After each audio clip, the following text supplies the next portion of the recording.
What's up, everyone? Welcome back to After the Storm. This is the Canes game review for game number 18 of the season, a 2-1 loss to the Seattle Kraken.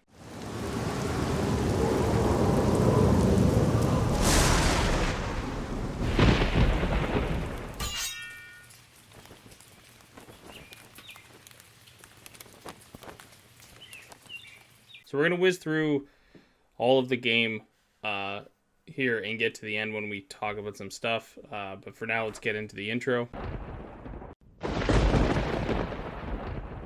In introing this game, Freddie Anderson back in the net. At the other end, Philip Grubauer, who struggled to start the season. Obviously, the first ever meeting between the Canes and the Kraken. A lot of line shuffling going on in this game. Martinook back up on the first line. That'll be a big point of discussion later on in this video. Steven Lawrence comes back into the lineup. Derek Stepan comes back out of the lineup. Honestly, there wasn't much going on in the first period of this one. A little physical battles, but really, it was just back and forth. Not a whole lot of generated offense, really, for either team. Freddie and Frederik Andersen, Grubauer both look good early on in this game. First power play goes to Seattle. Trocheck hooks Jeremy Lauzon. Nothing really comes of this penalty for Seattle on the power play. A pretty easy kill for Carolina. Closer to the end of the period, a very nice pass at the blue line. A puck comes to Tony DeAngelo. He suckers the forechecking player in and just does a nice spin ram, a backhand, finds Brendan Smith. Brendan Smith lets a wrister go and on it, like, just lasers right through. I think it goes off somebody. Actually, I'm not even sure. I would think I would have wrote that down. But a nice wrist shot from Brendan Smith, who's been a very nice addition as a depth option with, Pesci being out earlier in the season and now Bear being out. His second of the season, a nice wrist shot, 1-0 Canes lead, and that's how we would end the first period.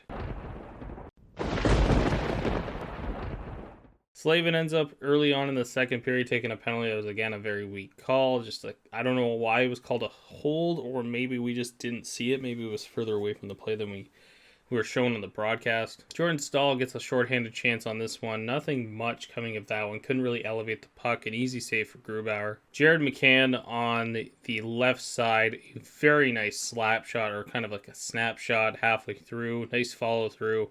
Gets the puck right between Freddie's blocker and pad. Just that perfect sweet spot. Great shot from Jared McCann. His 5th power play goal of the season. And we're tied 1-1. And then the game here returned really in Seattle's favor, but Frederik Andersen standing tall, making a lot of good saves in this one. Carolina would get their first power play of the game as former Carolina Hurricane Morgan Geekie ends up getting a hooking penalty. And on the power play, Teravainen and Svechnikov have some chances, but ultimately Seattle kills off a pretty pedestrian power play. I believe coming out of this game, Carolina is now 1 for 9 in their last power play chances, so the power play is officially cooling off. They're going to have to start finding different avenues to get pucks on net, because the two uses that they typically go for, one of them being Svechnikov, isn't really working right now. Again, Grubauer is solid throughout this period. Carolina was really controlling the game through the first 2 periods, I thought, with an exception here and there. Late in the second period, Brady Shea takes a puck to the face. He'd end up coming back. It looked pretty bad at the beginning. I thought maybe he broke his jaw or something. I haven't even looked. I haven't seen any official word on what it was or anything like that, but he did return to the game, so it appears he's fine. And for a handful of games in a row, we head to the third period tied 1-1. And into the third period, Smith would take a hooking penalty early on, sending Seattle to the power play. Anderson would make a big stop on Jonas Donskoy, and right after, Donskoy would end up taking a penalty. So we had some 4-on-4. Carolina ends up with a power play for 1:17. But ultimately, even on the second power play opportunity for the Canes in this one, Seattle kills this one off very easily. Probably the best chance of the night for the first line. Jarvis with a nice chance. Martinook gets a rebound opportunity. Grubauer stops both, and right after, Martinook comes back in. Another stop for Grubauer. Svechnikov and Dunn in the corner. I guess Svechnikov didn't like the hit here. Saw a lot of blaming on Svechnikov on this one for dropping the gloves and taking himself out of the play. I don't really know. I don't know really which way to go on this one. Like, he did take himself out of the game for a little while, but it could be used as like a motivation thing. So I don't really like it. I don't like seeing Svech fight. Probably would have been better to have him on the ice, but he's also playing on a line that's getting less minutes than friggin' Jordan Martinook at this point. So I don't really know what to say about this fight. But ultimately, Seattle comes out with a power play, their fourth of the night, off of this play. I think because Svechnikov dropped his gloves first. I don't really know where this penalty comes from. Dunn also had his gloves off, and the only reason Dunn couldn't throw punches back was because the refs intervened. So I don't really know where this penalty comes from on this play. But nevertheless, Seattle gets a power play out of it. Carolina would end up killing that one off. Marcus Johansson, a little late into the third, I think about 3 minutes left in the third period, kind of coming around the right side circle, just turns, fires a quick snapshot on. It beats Frederik Andersen, and Seattle leads 2-1. Andersen would get pulled in the final minute of the game. Nothing really would get generated by Carolina. Seattle mostly played the puck to the outside or iced the puck down the ice. And that would wrap it up for this one. Canes lose 2-1. Back-to-back losses for the first time in this season so far, which at game 17 and 18 is pretty damn good, considering also the last game was in overtime to get a point. Not going to be too concerned about this one. So let's talk about the game for a moment, and before we get into some player analysis. And ultimately, I saw a lot of people talking about how Carolina outplayed Seattle like the whole game in this one. From my eye test, I didn't see that. I saw a team who really, by the midway point of the second period, was getting the game turned on them, and that didn't really stop. I thought Seattle was one of my biggest concerns. I'm going to go off on a tangent here. One of my biggest concerns is a lot of the time when a team Carolina is facing isn't physical to start, Carolina can adjust to physicality later on. So in this one, Seattle doesn't come out throwing hits much, really. I think there was a hit by Alexiak in the first period, and then into the third, that's when the physicality actually really started to pick up. But ultimately here, what happens is Carolina just doesn't adjust, and mixing that in with what's going on with these friggin' lines last night, or 2 nights ago, I should say, at this point, because I'm recording this on Friday morning. At that point, really, Carolina isn't going to have time to adjust, or the adjustments aren't being made anyways.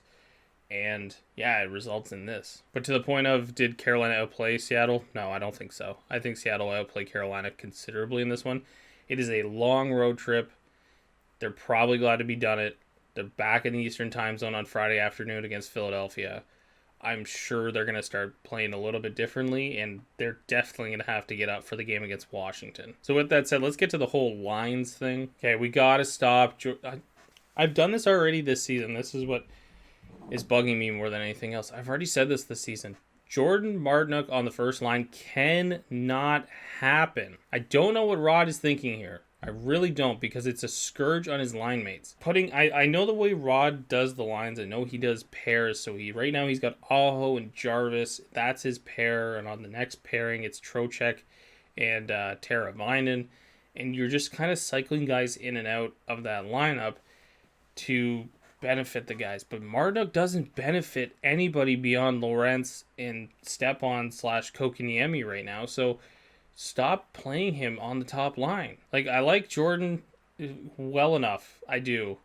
I don't, again, I was pretty vocal into last season. I was pretty vocal into this past off season about spending money like they did last year on Martinook, McGinn, and Fogle is not successful in terms of winning. It really isn't. And they arguably made the worst decision of the three for this season. I don't know what they were. I think I know why, and I shouldn't say I don't know why they didn't do it, or they did do it this way. They really like Jordan in the room. They like his character, but man, his skill is not first line material. So again, I like Jordan in the room. I like what he brings. He's obviously very well liked by his teammates and everything of that nature, but you can't play him on the first line. And for a line like Svechnikov, Aho, and Jarvis that was working so well in the past few games, or even Teravainen, Aho, Jarvis, like, just go back to it. Those are the two guys you're going to cycle in and off that line, and you kind of got to. So yeah, it's been 2 nights, and I'm still quite upset about this, because it's just Martinook, his speed, his hands, his hockey IQ, it's not fast enough for the first line. It's not fast enough to go up against the team's top defensive pairing. It's not fast enough to keep up with Aho and Jarvis, and it's pulling Aho and Jarvis down with him. It's not just Aho and Jarvis on the line and Martinook's around. Like, the play's getting moved over to Martinook at times, and it's not going anywhere. He had chances in this game, but man, he hasn't scored since the season opener. What are you expecting from this guy? I think I made a tweet talking about that every move that Carolina made this offseason has hit. And I think this is the one where this kind of disproves that theory. The ideal lineup right now is Jordan Martinook being, like, Brock McGinn being where Jordan Martinook is and not in Pittsburgh. And that's obviously not the case. And this is going to have to get figured out pretty quick because they cannot run Martinook back on that top line. That's just, it can't happen if you want to compete. All right, so let's go ahead and get to some player analysis. We'll obviously start off with the good. The good, I only had one player in this game that I thought was great for Carolina, and that was Tony DeAngelo. Obviously, the great assist on the first goal to Brendan Smith in this one. And ultimately, I didn't feel like he was doing much in the way of negative with the puck in this game. I thought a lot of his passes were good. He didn't turn the puck over. He was winning defensive battles, which, again, is not usual for Tony. He's very offensive minded and skilled for the offensive side of the puck as a defenseman. Going to average, Teravainen, I think I mentioned him in the last video. Looks like he's just fighting it a bit out there. Still doing so. The feet aren't moving to the hands, to the head. That's one concern I have for Teravainen right now, is he's just not moving his feet enough. He is shooting that puck a lot more than he was in last season, or in the last couple seasons. And that is terrific to see. He's a very good shooter. I would just like to see him get a little bit more of the feet moving.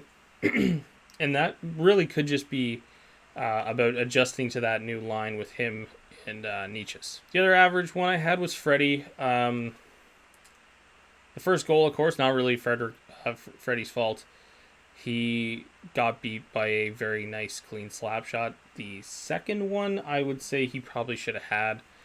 He's obviously fighting through a screen on that play, but that's one you'd like him to have. Otherwise, he was solid in this game. It's just the offense is not giving him a lot of goal support. And bad, if you couldn't tell already, it's Jordan Martinook. Man, I just don't know. I don't know what to say anymore about this. He can't be on the first line. Just stop trying it. And to highlight a Seattle player, I'm going to go with the goal scorer in this one, Jared McCann. I thought he was fantastic all night long. Very good controlling the puck. He's obviously become that power play specialist for Seattle, and probably at this stage, I would say their best acquisition from the expansion draft, being the pick that they took from Toronto. But yeah, a player I really like around the league as well. And yeah, ultimately, he was a big difference maker in this game for Seattle. All right, guys, that's going to do it for this episode. I hope you liked it, and leave me a comment below about your opinion on the Jordan Martinook situation and what Rod Brandamore is doing with the lines. If you liked the video today about game number 18, give it a thumbs up down below. If you're new around here and you haven't subscribed yet, hit that subscribe button. That helps me out a ton. Hit that notification bell as well. When you do subscribe, you'll get these videos as soon as they upload. And as always, guys, I'll catch you on the next one. Game number 19 of the season against the Philadelphia Flyers.